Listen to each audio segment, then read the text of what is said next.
Notre leçon a pour titre « Chanter les cantiques de l'Éternel sur une terre étrangère ». Dimanche. Lisez Psaume 74 versets 18 à 22 et Psaume 79 versets 5 à 13. Quel est l'enjeu dans ces passages? Le psalmiste cherche à comprendre le grand conflit entre Dieu et les puissances du mal, et il souligne la patience insondable de Dieu, ainsi que sa sagesse et sa puissance infinie. Le problème du mal dans les psaumes est avant tout théologique, il concerne inévitablement les questions relatives à Dieu. Ainsi, la destruction de Jérusalem et du Temple est perçue principalement comme un scandale divin, car elle avait donné l'occasion aux païens de blasphémer Dieu. L'héritage de Dieu, le peuple d'Israël, est le signe de son élection divine et de son alliance, Deutéronome 4 versets 32 à 38, Deutéronome 32 versets 8, 9, qui ne failliront jamais.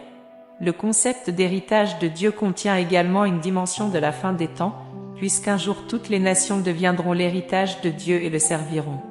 L'idée que les nations ont envahi l'héritage de Dieu est une menace pour ses promesses divines. Sans aucun doute, le psalmiste reconnaît que les péchés du peuple avaient corrompu la relation d'alliance du peuple avec Dieu et avaient entraîné toutes les conséquences sur le peuple.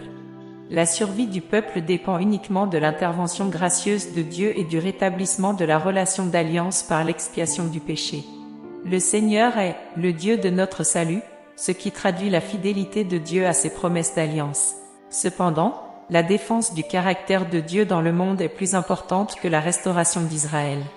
Si les mauvaises actions des nations restent impunies, cela paraîtra comme si Dieu avait perdu sa puissance.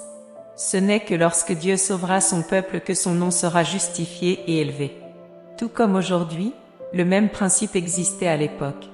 Nos péchés, nos retards, nos maux peuvent jeter du discrédit non seulement sur nous-mêmes, mais, pire encore, sur le Dieu dont nous professons le nom.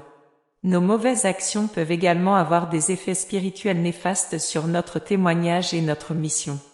Combien de personnes ont-elles été détournées de la foi à cause des actions de ceux qui professent le nom de Christ? L'honneur de Dieu et du Christ exige que son peuple atteigne la perfection divine.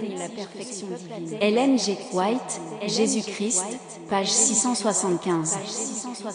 Comment comprenez-vous cette vérité importante et ce qu'elle devrait signifier dans votre propre vie chrétienne? Bonne journée et bonne méditation.